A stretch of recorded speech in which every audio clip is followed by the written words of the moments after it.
आळंदीत टाळमृदंगांचा गजर सुरू आहे. विठोबा रखुमाईचा गजर लोकांच्या मुखातून ऐकायला येतोय आणि गावोगावचे लोक आज ज्ञानेश्वरांना निरोप द्यायला आलेली आहेत. निरोप द्यायला की निरोप घ्यायला माहीत नाही. सिद्धेश्वराच्या मंदिराचा परिसर अक्षरशः गजबजून गेलाय.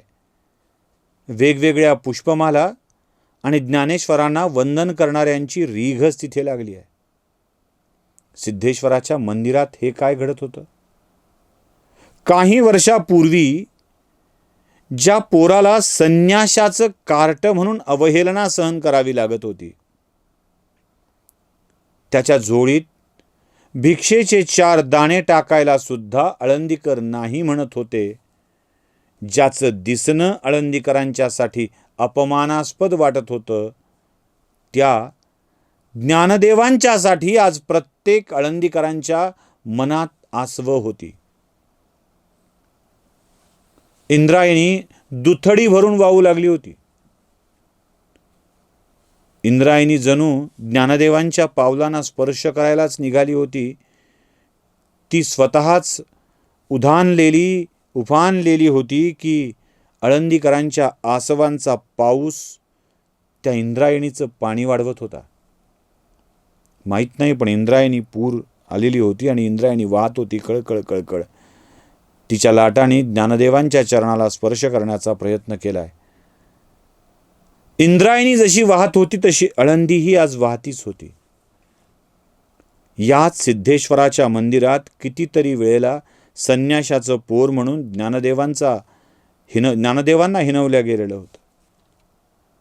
कितीतरी वेळेला पायऱ्यावरून ज्ञानदेव माघारी फिरले होते.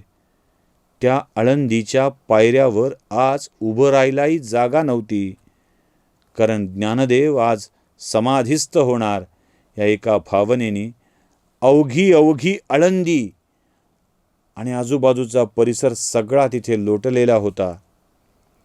प्रत्येक आळंदीकर भरलेल्या कंठाने, भरलेल्या डोळ्यांनी ज्ञानदाच्या मूर्तीकडे बघत होता. आपला ज्ञानदा आज काहीतरी वेगळं करतोय ही जाणीव मुक्तेच्या मनात होती आणि ती एकही क्षण आपल्या ज्ञानदादाच्या बाजूला सरकत नव्हती. एकही क्षण. एका बाजूला निवृत्ती बसलेले, त्यांच्याच बाजूला मुक्ताई ज्ञानदादाला अगदी त्याच्या मांडीवर हात ठेवून बसलेली आणि लोकांच्या दर्शनाची रीघ लागलेली. नामदेव कीर्तनात मग्न आहेत. येणारा प्रत्येक संत ज्ञानदेवांना वंदन करतोय आणि ज्ञानदेव या सगळ्याकडे कृतार्थ नजरेने बघतायत. आयुष्याच्या सगळ्याच कर्तव्याची पूर्तता झाल्यानंतर आता ज्ञानेश्वर संजीवन समाधी घेण्यासाठी निघालेत. हा प्रसंग, याला मंगल म्हणावं, धार्मिक म्हणावं की दुःखाचा म्हणावं, काहीच कळत नव्हतं.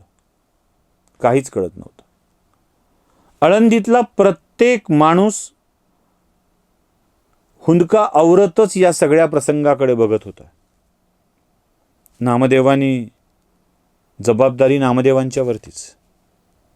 नामदेवांना प्रत्यक्ष भगवंतानेच सांगितलं, नामदेवा चला ज्ञानाला घेऊन. आता आपल्या गुरुकडं ज्ञानदेवानी बघितलं, त्यांची परवानगी मागितली आणि निवृत्तीनाथांनी नुसती परवानगी दिली नाही. एका हात ज्ञानदेवाचा हातात घेतला आणि पुढे निघाले. दुसऱ्या बाजूला नामदेव चालतायत तर समोर प्रत्यक्ष पांडुरंग चालून सांगतोय, चल ज्ञाना चल, आता तू पुन्हा माझ्यात येण्यासाठी निघालेला आहेस. या सगळ्यांच्या मध्ये आनंदलेला पांडुरंग होता आणि आनंदलेले ज्ञानदेव होते, पण बाकीच्या सगळ्यांची दृष्टी मात्र, आसव मात्र सतत वाहत होते. एक पाऊल त्या गुहेकडे चाललाय आणि तो टाळमृदंगाचा गजर ताल धरतोय. विठोबा रखुमाई, विठोबा रखुमाई, विठोबा रखुमाई. गजराने वेग धरलाय, आवाज टिपेला जातोय आणि ज्ञानदेवांची पावलं वेगानं त्या गुहेकडे चाललीत. मुक्ताई उभी आहे आणि शांतपणे बघते आहे. एव्हाना मुक्ताईचा ज्ञानदादा तिच्या समोरून उठून गेलाय आणि आता पाठमोरा झालाय. बस ज्ञानदादाचा चेहरा दिसत नाहीये, तिला पाठ दिसतीये. निवृत्ती दादाची पाठ दिसतीये, नामदेवाची पाठ दिसतीये. ज्ञानेश्वरांना सोबत पकडलेलं आहे. समोर विठ्ठल चालतोय आणि ज्ञानदेव त्या गुहेकडे निघालेले आहेत. एक चकार शब्द मुक्ताईचा तोंडातून निघत नाहीये.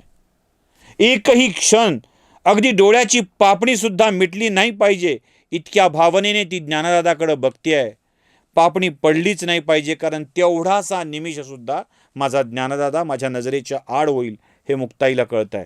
अजिबात डोळ्यात आसवं नाहीत, कारण भरलेल्या आसवांना पापण्यांशी यायचा मज्जाव आहे अशी अवस्था मुक्ताईची आहे. कारण जर डोळे डबडबले तर धुरकट दिसायला लागेल. डबडबलेल्या डोळ्यांनी ज्ञानदादाची प्रतिमा नीट नाही दिसणार. आलेल्या आसवांना मुक्ताईने परत जायला सांगितलंय आणि आसव गुमान वापस गेली आहेत. ती फक्त बघती आहे. टाळाचा गजर, मृदंगाचा गजर चालूच आहे आणि या गजरात ज्ञानेश्वर माऊली पुढे पुढे पुढे पुढे चालतायत. अधूनमधून एक आवाज येतोय, ज्ञानेश्वर माऊली की जय. आणि पुन्हा विठोबा रखुमाई, विठोबा रखुमाईचा गजर, रामकृष्ण हरीचा गजर चालू आहे आणि माऊलींची पावलं त्या गुहेकडे निघालेली आहेत. त्या गुहेच्या दारावर ते पोहोचलेत आणि मुक्ता आपली 4 पावलं पुढे टाकून निघाली आहे. कदाचित तिला गुहेत जायचंय का?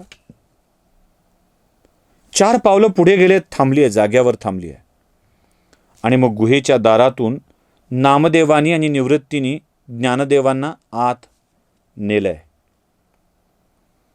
थोडंसं पुढे सरकून मुक्ता थांबली आहे, आपल्या दादाकडे बघते आहे. आता गुहेत आत अंधार असल्यामुळं मुक्तेला आतला दादा दिसत नाही आहे, चेहरा दिसत नाही आहे, पण दादाची आकृती मात्र दिसते आहे. थोडंसं आत गेले आणि जिथे बसायची व्यवस्था केलेली होती त्या आसनावर नामदेवांनी एकदा विठ्ठल नामाचा गजर करत तिथे ज्ञानदेवांना स्थानापन्न केलंय. पुष्पांच्या राशी आहेत. ज्ञानदेव स्थानापन्न झालेत. समोर दिवा लावलेला आहे. निवृत्तीनी बसवलंय. निवृत्तीनी आशीर्वाद दिलेत, ज्ञाना जा तुझ्या मुक्कामी, जा तुझ्या मूळ रूपात विलीन हो ज्ञाना. ज्ञानदेवांनी आपल्या गुरूंना तिथून वंदन केलं आणि ज्या क्षणी ज्ञानदेवांनी वंदन केलं त्या क्षणी नामदेव आणि निवृत्ती महाराज वापस आलेत. त्या गुहेतून वापस येईपर्यंत मुक्ता ते बघतीये. आता काय होत आहे हे तिचं बघणं चालूच आहे. ज्ञानदेवांनी पद्मासन घातलंय. समोरचा दिवा जळतोय. चित्तवृत्तींना एकत्र केलंय. डोळे मिटलेत. मिटण्याआधी सगळ्या लोकांच्याकडं जिथे दिसतायत गुहेतून तेवढ्या लोकांच्याकडं एकदा आशीर्वादाच्या भावनेनं बघितलंय, आभाराच्या भावनेनं बघितलंय. डोळे मिटले. पद्मासन घालून ध्यानमग्न झालेत आणि त्या ध्यानमग्न अवस्थेत एक प्रचंड तेजोवलय ज्ञानदेवांच्या भोवती निर्माण झालंय आणि बाहेर पुंडलिक वरदा हरी विठ्ठल श्री ज्ञानदेवचा गजर झालेला आहे. या गजरानंतर निवृत्तीनाथ आणि नामदेव बाहेर आलेत आणि त्यांनी त्या गुहेच्या समोरच्या मोठ्या दगडाला हलवायला सुरुवात केली आहे. भला मोठा दगड हलवला आणि त्या गुहेच्या मुखावर बंद करून टाकला. आत एक बंदिस्त चैतन्य ईश्वरात विलीन व्हायला निघालेलं होतं आणि त्या चैतन्यापासून नातं तुटल्यानं एक दीपकळी जी थांबली होती, मध्ये स्वतःच्या भावनांना आवर घातला होता, आसवांना तिनं डोळ्यात यायला मज्जाव केला होता, ती दीपकळी जसाच दगड सरकला तशी धावत धावत धावत त्या गुहेच्या तोंडाकडे जाते आणि त्या दगडालाच बिलगून ज्ञानदादा अशी जोरात हाक मारते. या हाकेने निवृत्तीनाथांच्या डोळ्यातही पाणी यायला होतं. निवृत्तीनाथ सुद्धा रडू लागतात. मुक्ताई हमसून रडू लागते, ज्ञानदादा आता परत कधीच येणार नाहीस, माझा ज्ञानदादा मला कधीच दिसणार नाही. या तिच्या रडण्याच्या आवाजाने निवृत्तीच्या डोळ्यातून तर पाणी येतच येतं, पण नामदेवसुद्धा रडायला लागतात. निवृत्ती मुक्ताईला जवळ पकडतात, म्हणते मुक्ते शांत हो, शांत हो मुक्ते, शांत हो, तुला माहीत नाही हे काय होतंय ते. मुक्ता म्हणाली, तुमचं ध्यान, तुमची भक्ती, तुमचं सगळं ठीक आहे, पण माझा दादा, मी तर माणूस आहे, माझा दादा आज माझ्यातून गेलाय, त्याचं वाईट तर मला वाटणारच ना. मुक्तेच्या डोळ्यातून आसवांची धारा लागली आहे आणि ती समाधीच्या वर बंद केलेली शिळा त्या मुक्तेच्याच आसवांच्या धाराने चिंब भिजली आहे. आजही ती शिळा, आजही ते समाधी मंदिर प्रत्येक वारकऱ्यांच्या आसवानी चिंब भिजत असतं. जणू इंद्रायणी, आळंदीतली इंद्रायणी प्रत्येक वारकऱ्यांच्या डोळ्यात उतरते आणि आजही ती त्या रूपाने ज्ञानेश्वरांच्या समाधीला अभिषेक करत असते. हा मुक्ताईचा अभिषेक झालाय. ज्ञानदेव समाधीस्थ झालेत आणि समाधीस्थ ज्ञानदेवाला वंदन करून आळंदीकर पुन्हा एकदा त्याच ठिकाणी भजनात रंगून गेलेत, तल्लीन झालेत. एक तेज मोठ्या तेजामध्ये विलीन झालेलं होतं आणि मुक्ताई मात्र आपल्या दादाच्या वाटेकडं बघून केवळ रडत होती. कारण मुक्ताईला ठाऊक होतं की आता ती वेळ आली आहे, ज्या क्षणी या सगळ्या मोहातून, या पाशातून, या सगळ्यातून आपल्याला दूर जायचं आहे. ती जिथं उभी आहे तिथेच निवृत्ती आणि सोपान दोन्ही बाजूला उभे आहेत. त्यातल्या सोपानाने ज्ञानेश्वरांच्या समाधीकडं डोळे भरून बघितलंय आणि आपल्या निवृत्तीनाथांना म्हणजे गुरूंना आपल्या डोळ्यातूनच विचारलंय, दादा आता मलाही. निवृत्तीनाथ एकदम चमकून तिकडे बघतायत आणि या चमकलेल्या नजरेतच निवृत्तीनाथांना कळतंय की नेमकं काय होत आहे.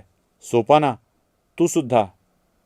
आणि बिचारी मुक्ती बावरल्यासारखी इकडे तिकडे बघते आहे, तिला कळतच नाही काय होतंय ते. पुढची कथा पुढच्या भागात.